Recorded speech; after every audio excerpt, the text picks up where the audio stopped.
नमस्कार मंडळी, सॅम्स किचनमध्ये तुमचं सगळ्यांचं खूप खूप स्वागत आहे. 2 दिवसावरच आहे ना मकर संक्रांत आलेली आहे आणि त्यासाठी खास आपण अगदी खुसखुशीत आणि झटपट फक्त 10 मिनिटात होणारी अशी तिळाची वडी करणार आहोत. सिरियसली खरंच 10 मिनिटात होऊ शकते का वडी? येस, होऊ शकते. त्यासाठी तुम्हाला पूर्ण व्हिडिओ बघावा लागेल.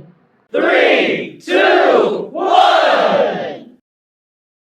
संक्रांत विशेष तिळाची वडी करण्यासाठी आपल्याला इथे आहे ना 1 बाउल गावरान तीळ घेतलेले आहेत मी. आता ह्याचं सगळ्याचं प्रमाण आहे ना एकाच वाटीने किंवा एकाच बाउलने घ्यायचं आहे.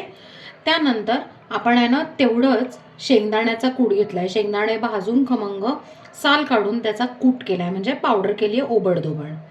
त्यानंतर अर्धा बाउल आपण आहे ना सुकं खोबरं किसून घेतलेला आहे. यातलं आपण थोडंच वापरणार, थोडं शेवटी गार्निशिंगला वापरणार. त्यानंतर शेवटी आपण आहे ना 2 बाउल आहे ना गूळ घेतलेला आहे, छान असा बारीक चिरून घेतलेला आहे. ज्या ताटलीमध्ये किंवा थाळ्यामध्ये तुम्हाला आहे ना वडी सेट करायची आहे त्यातनं पहिलं तूप लावून घ्यायचं. म्हणजे काय होतं माहिती आहे का, की वडी करायच्या आधी ह्या सगळी ही तयारी केली ना की नंतर ऐन वेळेला घाई होत नाही. थाळीला आपण तूप लावून घेतलेलं आहे. आता आपण आहे ना तीळ भाजायला घेऊया. तीळ भाजण्यासाठी एक पॅन ठेवलेला आहे.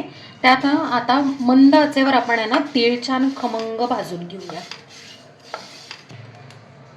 2 ते 3 मिनिटं आपण आहे ना छान खमंग तीळ भाजून घेतलेले आहेत. आता ना तीळ भाजताना अजिबात जास्त भाजायची नाही. म्हणजे काय तर डार्क कलर अजिबात भाजायचा नाही, नाहीतर काय होतं की आपली जी वडी आहे ती ना सगळी काळपट होते. आता गॅस बंद करून आपण आहे ना हे तीळ गार करून घेऊया. तीळ छान गार झालेले आहेत. आता मिक्सरमध्ये आपण आहे ना टाकून ओबडधोबड वाटून घेऊ. फारही आहे ना बारीक पावडर करायची नाहीये.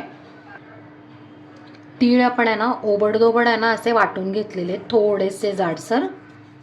आता वडीचं मिश्रण करण्यासाठी याच पॅनमध्ये आपण आहे ना 1 चमचा तूप घालूया.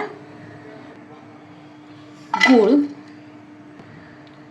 2 ते 3 चमचे आपण आहे ना इकडे दूध घातलेलं आहे. त्याच्याऐवजी तुम्ही आहे ना 2-3 चमचे पाणी घातलं तरी चालेल.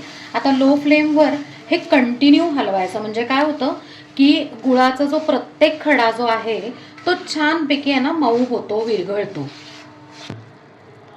गूळ आपला आहे ना पूर्ण वितळलेला आहे बघा, एकसारखा असा छान झालेला आहे, प्रत्येक खडा वितळलेला आहे.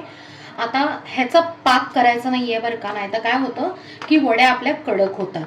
लो फ्लेमवरच ठेवायचं. त्यात आता ना वेलची पावडर, तिळाचा कूट, दाण्याचा कूट, सुकं खोबरं आता छान मिक्स करून घ्यायचंय. आणि ना मिक्स झाल्यावर अगदी 30 ते 40 सेकंद फक्त आपल्याला छानपैकी आहे ना परतून घ्यायचंय. जास्त वेळ जर परतलं तर काय होतं की ना वड्या ज्या आहेत त्यांना कडक होतात. यासाठी आपण ना सगळं आहे ना मिक्स करून घेतलेलं आहे. आता हे मिश्रण फक्त 30 ते 40 सेकंद आपण आहे ना परतून घेणार आहोत. एक 40 सेकंद अंदाजे झालेले आहेत. आता काय करायचंय, गॅस बंद करायचा. मिश्रण छानपैकी परतून झालेलं आहे. आता जे मिश्रण परतून झालेलं आहे तर ते आपल्याला ना ग्रीस केलेल्या या ताटलीमध्ये सगळं काढून घ्यायचंय. मिश्रण काढून झालं ना की एकसारखं असं ना सगळं प्लेन करून घेऊया. आता वडीचं मिश्रण आहे ना आपण अगदी छान प्लेन करून घेतलंय. आपण जे सुकं खोबरं बाजूला काढलं होतं ते ह्याच्यावर आहे ना गार्निशिंगसाठी ठेवूया. आता ना आपण थोडासा पिस्ता क्रश करून टाकलेला आहे ह्याच्यात. अर्थात ना हे ऑप्शनल आहे, तुम्ही नुसतं फक्त आहे ना सुकं खोबरं किसलेलं टाकलं ना तरीही चालू शकतं.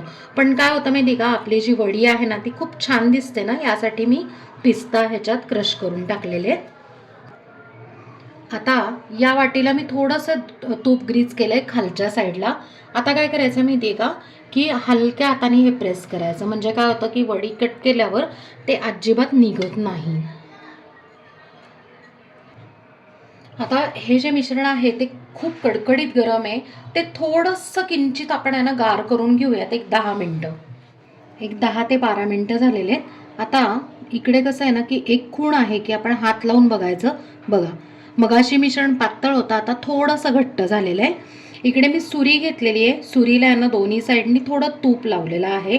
ही महत्त्वाची टिप आहे, म्हणजे काय होतं की कट करताना चिटकत नाही. आता आपण आहे ना तुम्हाला जेवढ्या जशा पाहिजेत तशा वड्या आपण कट करून घेऊयात, म्हणजे मीडियम म्हणा किंवा मोठ्या, या पद्धतीने आपण आहे ना पूर्ण आहे ना कट करून घेतलेले आहेत आणि छान अशा एकसारख्या चौकोनी आपण आहे ना करून घेतलेल्या आहेत. आता मिश्रण अजूनही थोडं गरम आहे.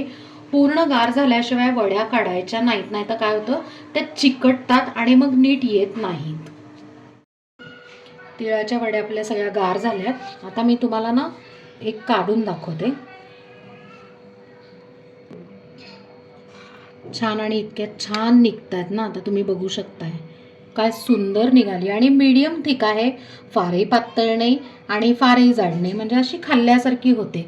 आता आपण सगळ्या वड्या आहेत ना काढून घेऊयात एका प्लेटमध्ये. मंडळी, संक्रांती विशेष मस्त अशी माऊसर तिळाची वडी इकडे तयार आहे. या अंदाजे एक 25 ते 28 या प्रमाणात वड्या होतात. हे बघा मंडळी, झाले की नाही 10 मिनिटात आपल्या तिळाच्या वड्या. तर नक्की तुम्ही आहे ना या संक्रांतीला करून बघा. या तुम्ही काय 2 दिवस आधी करू शकता, 2 दिवस 3 दिवस कधीही, आणि महिनाभर या टिकतात बरं का वड्या. आणि तुम्हाला अचूक प्रमाण मी ह्याच्यात दिलेलं आहे. या प्रमाणात किती होतात हे सुद्धा मी व्हिडिओमध्ये सांगितलेलं आहे. नाही तर डिस्क्रिप्शनमध्ये सगळं प्रमाण आणि किती वड्या होतात ते लिहिलेलं आहे, नक्की चेक करा. आणि आपण आहे ना मागच्या वर्षी छान असे मऊसूत आहे ना तिळाचे लाडू आणि तिलोऱ्या असे 2 प्रकार आपण आहे ना केलेले आहेत. तर त्याच्या पण लिंक्स डिस्क्रिप्शनमध्ये देते. नक्की ते केलं नसेल, बघितलं नसेल तर नक्की करून बघा. तुम्हाला सगळ्यांना मकर संक्रांतीच्या खूप खूप शुभेच्छा. तिळगुळ घ्या, गोड गोड बोला.